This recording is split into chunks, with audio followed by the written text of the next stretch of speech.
도메인 주도 설계에서 가장 먼저 이해해야 할 것은 도메인과 서브도메인의 개념입니다. 도메인이란 소프트웨어가 해결하려는 비즈니스 문제의 전체 영역입니다.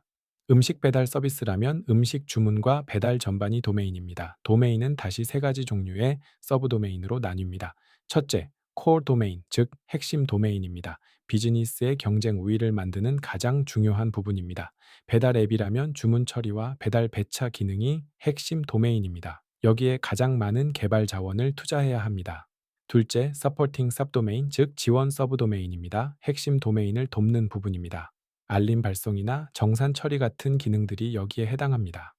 셋째, 제네릭 서브도메인, 즉 일반 서브도메인입니다. 범용적으로 해결 가능한 부분입니다. 사용자 인증이나 결제 게이트웨이처럼 외부 솔루션으로 대체할 수 있는 것들입니다. 이 구분이 중요한 이유는 어디에 집중해야 하는지 방향을 잡아주기 때문입니다.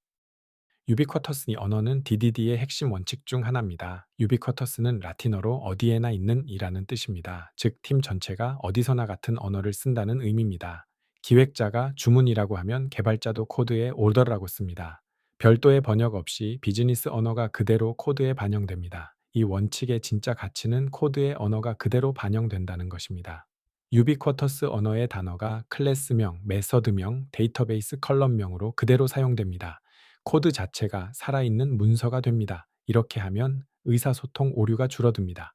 고객이 주문을 하면 결제가 승인되고 배달원이 배차됩니다. 이 문장이 그대로 코드의 흐름이 됩니다. 한 가지 주의할 점은 경계가 다르면 같은 단어도 의미가 다를 수 있다는 것입니다. 주문 컨텍스트의 오더와 결제 컨텍스트의 오더는 담고 있는 속성과 의미가 다릅니다. 각 바운드 컨텍스트는 자체적인 유비쿼터스 언어를 가집니다. 오늘 배울 DDD의 핵심 개념들을 전체적으로 먼저 살펴보겠습니다. DDD는 5가지 핵심 개념이 층층이 쌓인 구조입니다. 첫 번째는 도마인과 유비퀴투스 랭귀지입니다. 해결할 비즈니스 영역을 정의하고 팀 전체가 쓸 공통 언어를 수립합니다. 이것이 모든 것의 출발점입니다. 두 번째는 엔티티와 value object입니다. 도메인 객체를 식별자로 구분되는 엔티티와 값으로 구분되는 value object로 나눕니다. 세 번째는 aggregate와 aggregate route입니다.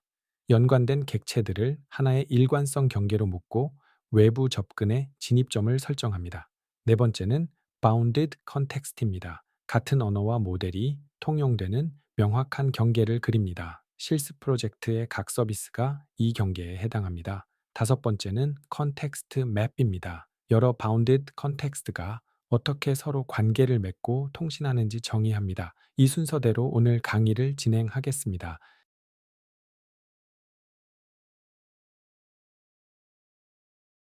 DDD에서 도메인 객체는 크게 두 가지로 나뉩니다. 첫 번째가 엔티티입니다. 엔티티의 핵심 특징은 고유한 식별자, 즉 ID를 가진다는 것입니다. ID가 같으면 같은 객체이고 ID가 다르면 다른 객체입니다. 같은 이름을 가진 두 고객이 있어도 고객 ID가 다르면 완전히 다른 사람입니다. 엔티티의 또 다른 특징은 상태가 변해도 동일한 객체라는 것입니다. 주문의 상태가 대기 중에서 완료로 바뀌어도 아이디가 같다면 여전히 같은 주문입니다. 이 아이디가 동일성을 보장합니다. 그리고 엔티티는 생명 주기를 가집니다. 생성되고 상태가 변화하고 최종적으로 삭제됩니다. 이 생명 주기의 흐름이 곧 비즈니스 프로세스를 표현합니다. 실습 프로젝트에서 order, customer, restaurant이 대표적인 엔티티입니다. 주문 아이디 1001과 1002는 같은 메뉴를 시켰더라도 완전히 다른 엔티티입니다. 두 번째 도메인 객체는 밸류 오브젝트입니다. 밸류 오브젝트는 식별자가 없습니다. 값 자체가 정체성입니다. 머니 1000원과 머니 1000원은 완전히 동일합니다. 아이디가 없어도 값이 같으면 같은 객체입니다. 밸류 오브젝트의 두 번째 중요한 특징은 불변성입니다. 한 번 생성되면 절대 변경되지 않습니다. 금액을 바꾸려면 기존 객체를 수정하는 것이 아니라 새로운 머니 객체를 생성합니다. 이 불변성 덕분에 코드가 훨씬 예측 가능해집니다. 밸류 오브젝트는 도메인 규칙을 담는 그릇이기도 합니다. 머니 객체는 스스로 음수가 될 수 없다는 규칙을 검증합니다. 도메인 지식이 객체 안에 캡슐화됩니다. 실습 프로젝트에서는 money, order ID, customer ID, street address 등이 밸류 오브젝트로 구현됩니다. 배달 주소 서울시 강남구는 아이디 없이 값 그 자체가 정체성이기 때문에 밸류 오브젝트가 적합합니다. 엔티티와 밸류 오브젝트를 표로 비교해 봅시다. 동일성 판단 방식이 근본적으로 다릅니다. 엔티티는 고유한 아이디로 동일성을 판단합니다. 아이디가 같으면 같은 객체입니다. 반면 밸류 오브젝트는 속성 값으로 동일성을 판단합니다. 모든 값이 같으면 같은 객체입니다. 가변성도 다릅니다. 엔티티는 상태가 변해도 같은 객체입니다. 주문 상태가 바뀌어도 주문 아이디가 같으면 같은 주문입니다. 밸류 오브젝트는 불변입니다. 수정하려면 새 객체를 만들어야 합니다. 생명 주기도 다릅니다. 엔티티는 생성, 변경, 삭제의 생명 주기를 가집니다. 밸류 오브젝트는 생명 주기가 없습니다. 단순히 존재하거나 존재하지 않을 뿐입니다. 실습 프로젝트 기준으로 보면 order, customer, restaurant은 엔티티이고 money, address, order, id는 밸류 오브젝트입니다. 어떤 것이 엔티티이고 밸류 오브젝트인지 구분하는 것이 DDD 설계의 첫 번째 실전 연습입니다.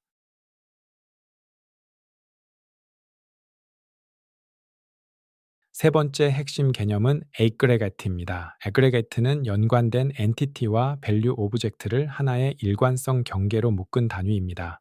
order aggregate를 예로 들면 order라는 엔티티, order item이라는 하위 엔티티들, delivery address라는 밸류 오브젝트가 함께 묶입니다. aggregate의 가장 중요한 역할은 일관성 경계를 정의하는 것입니다. aggregate 내부는 항상 일관된 상태를 유지해야 합니다. 예를 들어 주문 총액은 항상 주문 항목들의 합과 일치해야 합니다. 이 규칙이 항상 보장됩니다. 외부에서는 aggregate 내부에 직접 접근할 수 없습니다. 반드시 aggregate 루트를 통해서만 상태를 변경할 수 있습니다. 그리고 aggregate는 트랜잭션의 단위이기도 합니다. 하나의 트랜잭션은 하나의 aggregate만 수정하는 것이 원칙입니다. 여러 aggregate를 동시에 수정해야 한다면 도메인 이벤트를 발행해서 결과적 일관성으로 처리합니다. aggregate 루트는 aggregate의 유일한 진입점입니다. 외부에서 aggregate에 접근하려면 반드시 루트를 통해야 합니다. order가 aggregate 루트라면 order 아이템의 외부에서 직접 접근하는 것은 허용되지 않습니다. 반드시 order를 통해야 합니다. aggregate 루트의 중요한 역할은 비즈니스 규칙을 수호하는 것입니다.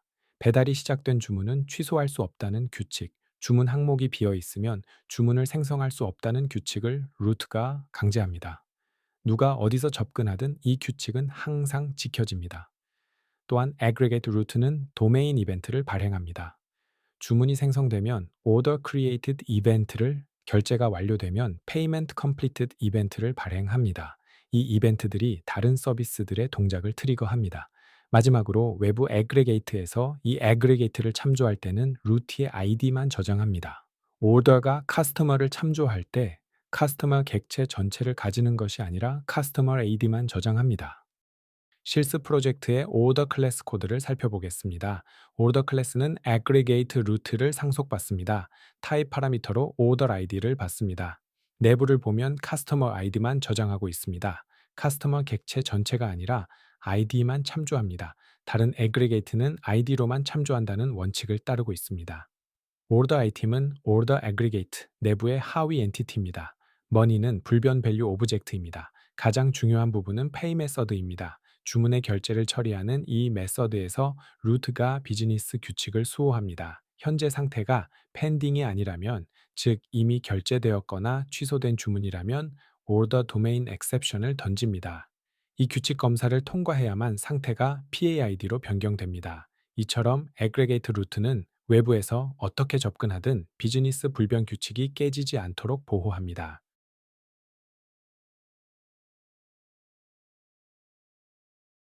네 번째 핵심 개념은 bounded context입니다. bounded context는 특정 언어와 모델이 일관되게 적용되는 명확한 경계입니다. 경계 안에서 order라는 단어는 하나의 의미만 가집니다. bounded context의 중요성은 같은 단어가 경계마다 다른 의미를 가질 수 있다는 데서 나옵니다.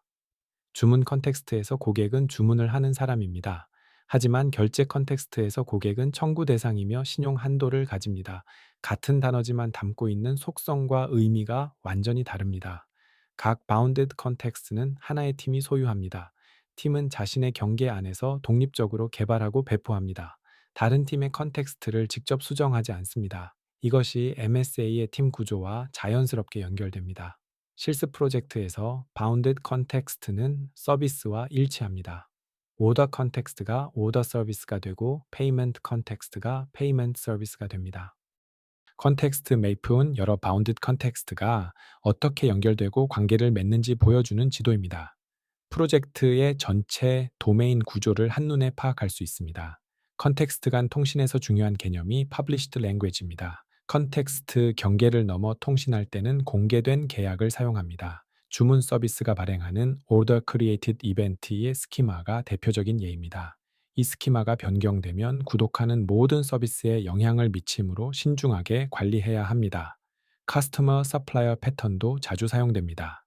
서플라이어인 결제 서비스가 커스터머린 주문 서비스의 요구에 맞춰 API를 제공합니다. 마지막으로 Anti Corruption Layer, 줄여서 ACL이 중요합니다. 외부 컨텍스트의 모델이 내 도메인을 오염시키지 않도록 변환 계층을 만드는 것입니다. 외부 API의 응답 형식이 내 도메인 모델과 다를 때 ACL이 변환을 담당합니다. DDD를 적용하기 전과 후를 비교해 보겠습니다.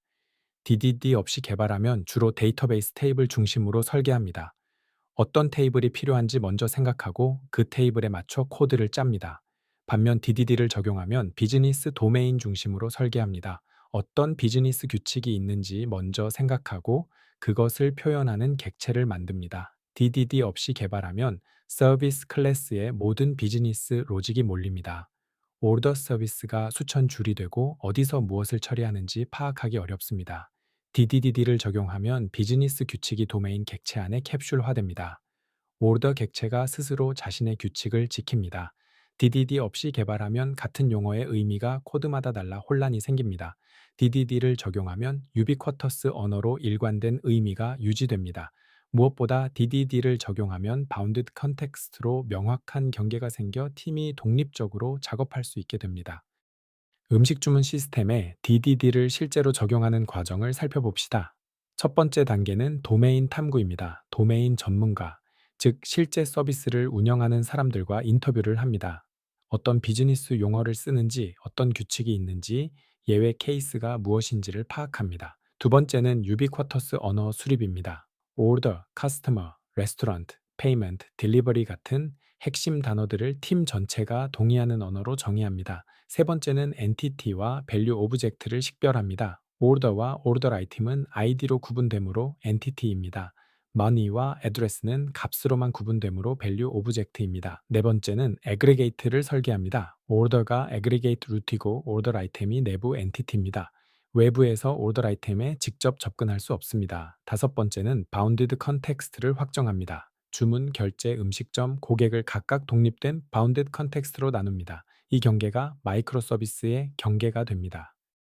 실습 프로젝트인 푸드 오더링 시스템에서 DDD가 구체적으로 어떻게 적용됐는지 살펴봅시다. 먼저 4개의 바운디드 컨텍스트가 있습니다. 오더 서비스, 페이먼트 서비스, 레스토랑트 서비스, 커스터머 서비스가 각각 독립적인 바운디드 컨텍스트로 구현되어 있습니다. 각 서비스는 자신만의 도메인 모델을 가집니다. 각 aggregate root 클래스들도 명확합니다. 오더 클래스, 페이먼트 클래스, 레스토랑트 클래스가 각 컨텍스트의 aggregate root입니다.